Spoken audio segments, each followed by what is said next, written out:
kapal Thailand ini pun dikirimnya sama saya untuk bantu adik-adiknya sekolah.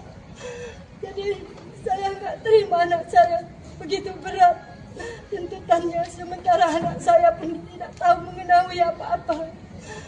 Saya nggak mau anak saya dihukum mati, biarlah saya yang gantinya. Saya nggak ikhlas, saya rela, saya ikhlas, saya demi anak saya. Anak saya tidak tahu menahu, saya membesarinya hasil uang nelayan, Pak. Bapaknya bekerja dengan hasil uang nelayan, bukan hasil uang narkoba. Kami pun tidak ada terlibat, keluarga tidak ada terlibat dengan jaringan narkoba. Boleh ditanya, Pak, sama masyarakat kampung saya, bagaimana kelakuan anak saya di kampung itu? Boleh ditanya, Pak. Si Pandi dapat kerja dari agen, tawaran dari agen. Dia namanya Pak Iwan. Ya. Nah, disitulah dia menunjukkan sama saya, mengasih tahu sama saya bahwasanya dia dapat tawaran kapal Thailand lah.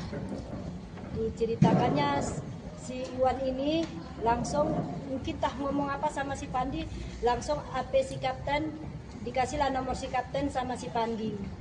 Jadi si kapten berhubungan sama si Pandi, ditanya kapten. Nah, Kaptennya bernama si Holland. Terus Pak si Holland mengontaklah si Pandi, menanyakan berkas-berkas si Pandi, apa-apa aja yang ada. Kata si Pandi, buku pelautnya mati, sama entah surat apanya nggak tahu.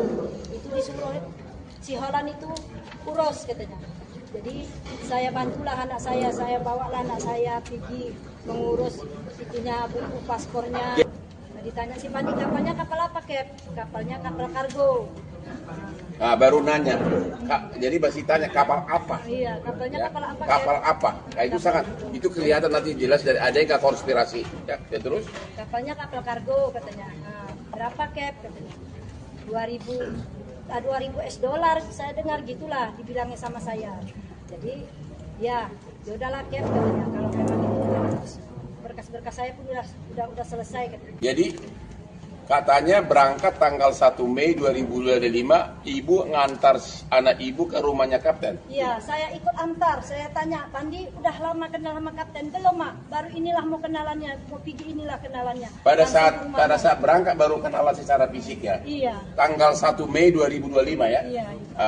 Ya, isi ada tadi. Jadi ibu ngantarkan anak ibu karena mau berangkat kerja, keluar naik kapal, ibu antar si anak ibu ke rumahnya si kapten. Iya. Tanggal 1 Mei. Iya. Itu pertama kali ibu ketemu kapten dan itu pertama kali anak ibu ketemu kapten. Iya, saya serahkan anak saya sama kapten, saya salaman sama kapten, sama istrinya. Saya tanya kaptennya, udah lama kenal kan Pandi, Kep? Inilah Bu, baru inilah kita kenalan. Nah, kapten udah lama kerja di luar, entah saya yang salah dengar, dibilangnya sekitar 3 bulan. Kalau kayak gitu, Kep, saya titip Pandi ya, Kep. Saya titip Pandi, Kep. Kalau Pandi nakal-nakal, Kep, gembreng aja, Kep. Anggaplah Pandi ini, Kep, seperti anak, Kep, ya, Kep. Ya Bu, doakan kami ya Bu ya, supaya berhasil. Saya tak tahu doa itu apa, berhasil itu apa. Itulah saya bilang, Pandi hati-hati anak ya, kalau udah sampai nanti ke Thailand, bel mama, Mak. Nah, iya Mak, katanya. Jadi surat-surat kontrak kerjanya kirim aja sama Mama. Kalau ada apa-apa nanti Mama tahu.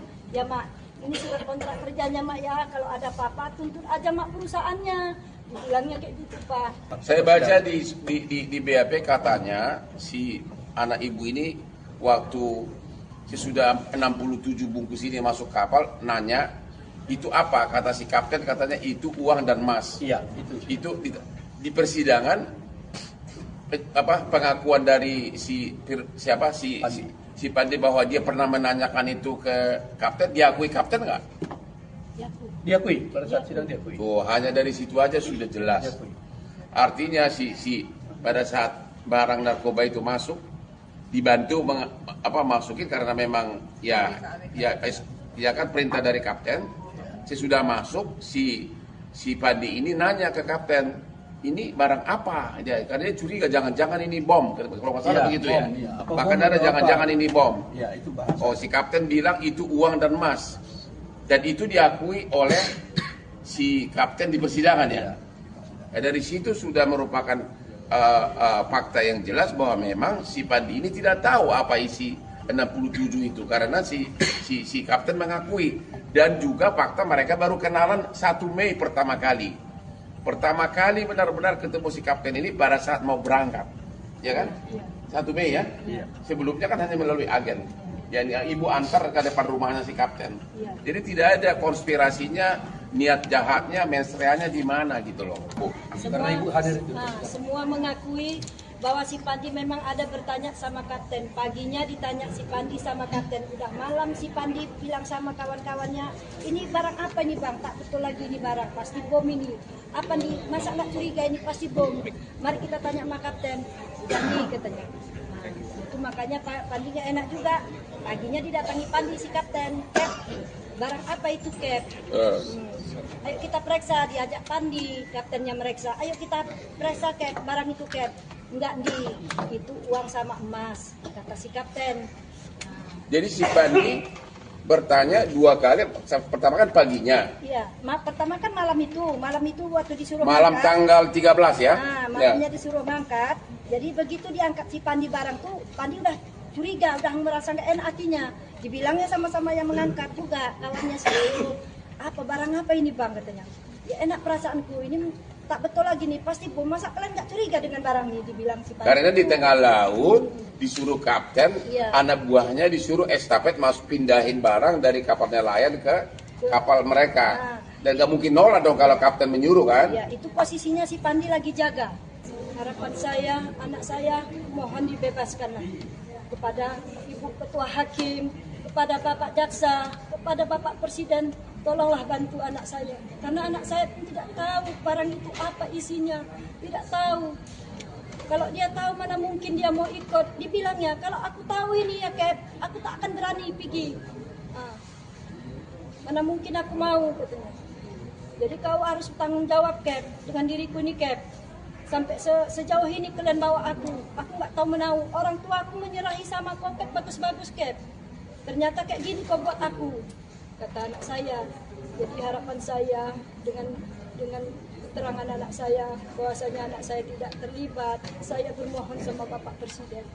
Saya rasa saya nggak ikhlas anak saya dituntut mati karena dia tidak mengetahui itu barang, tidak terlibat dengan jaringan narkoba sebanyak itu, apalagi dia dengan posisi baru berlayar. Baru berlayar dan baru kenal kapten. Iya, baru kenal kapten.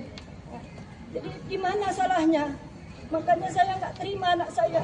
Dialah harapan kami, dialah kebanggaan keluarga, dialah tulang punggung kami. Cita-citanya terlalu berat sama adiknya, terlalu tinggi sama adiknya. Bahkan adiknya pun ditanggunginya. Gaji dia pun 2,5 juta sebelum naik kapal Thailand ini pun dikirimnya sama saya untuk bantu adik-adiknya sekolah. Jadi saya nggak terima anak saya begitu berat tuntutannya, sementara anak saya pun tidak tahu mengetahui apa-apa. Saya nggak mau anak saya dihukum mati, biarlah saya yang gantinya. Saya nggak ikhlas, saya rela, saya ikhlas, saya demi anak saya. Anak saya tidak tahu menahu, saya membesarinya hasil uang nelayan Pak. Bapaknya bekerja dengan hasil uang nelayan, bukan hasil uang narkoba.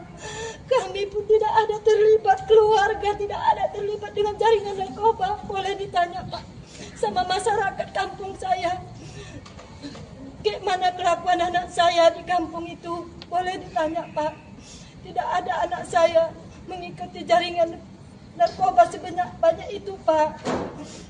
Makanya saya bermohon dengan Bapak Presiden, Bapak Prabowo, tolonglah bantu saya. Saya orang yang tak punya, orang susah. Kemana lagi saya minta tolong, kecuali sama beliau. Hanya dialah harapan saya satu-satunya.